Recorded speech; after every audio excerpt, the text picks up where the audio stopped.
Ovogodišnji ljetnji kamp francuskog jezika namijenjen djeci od 8 do 15 godina pohađalo je 52 polaznika. Tema ovogodišnjeg kampa bila je putovanje po frankofonim zemljama. Kroz pjesmu i igru djeca su učila o jeziku i civilizaciji Francuske, a potom su organizovane radionice čiji su rezultat bili njihovi radovi, izloženi na manifestaciji kojom je ljetnji kamp zatvoren.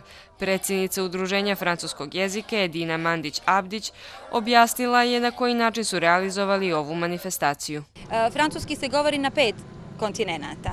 Svaki profesor bio je zadužen za jedan kontinent i svaki profesor je odabrao nekoliko zemalja s tog kontinenta i pokušao je da zajedno sa učenicima predstavi najzanimljivije stvari iz tih zemalja preko panoa, preko izrade maske ili drugih crteža. Nismo bili u prilici sve da izložimo. Znači, to je otprilike. I početno slovo na svakom hameru na kraju daje frankofoniji, što obuhvata sve zemlje gdje se francuski govori kao maternji jezik, administrativni, službeni ili gdje se izučava. Iako je kamp uglavnom namijenjen djeci koja žive u Crnoj Gori, ovog puta nekoliko djece došlo je iz dijaspore. Ovo je moj 4. put da dolazim na kamp francuskog i samim tim što 4 godine za redom dolazim ovdje, potom je sigurno možete zaključiti da sam zadovoljan veoma. I da li bi nam nešto kazao na francuskom jeziku i preveo, naravno? Mogao bi da se predstavim ako nije problem. Je m'appelle Marko Perunović, j'habite Podgorica je j'ai 13 ans. U prevodu to znači ja se zovem Marko Perunović, živim u Podgorici i imam 13 godina.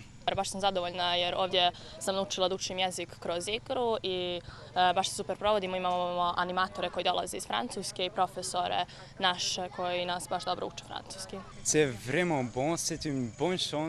Ovo je super prilika da se nauči jezik i da se nauči dosta o frankofonim zemljama, kao i da se steknu novi prijatelji. Vrlo sam zadovoljan zato što su mi dosta drugove preporučili ovdje da dođem i stvarno sam oduševljen sa svim ovim zato što možeš da naučiš dobro jezika, možeš da imaš drugove i uvijek da budeš u kontaktu sa njima. Sve aktivnosti koje se realizuju u kampu podstiču razvoj komunikativnih sposobnosti učenika, a izvode ih iskusni nastavnici francuskog jezika iz crnogorskog obrazovnog sistema i animatori iz Francuske, kazala je Mandić-Abdić. Angelos Seimanidis već 3. godinu dolazi u kamp kao profesor, ali i animator. Profesor je francuskog jezika na Francuskom institutu i Univerzitetu Crne Gore. Sa rezultatima koje djeca postižu na ovom kampu veoma je zadovoljan. Mislim da djeca prvo uživaju što nema roditelji. Posle mi smo tu super ekipa, animatori i prevađači. Mi se znamo prije i sve radimo da bude najveseli djete, da bude najstresniji djete i naravno da uče francuski. Pour finir, merci beaucoup. Bon voyage dans la francophonie.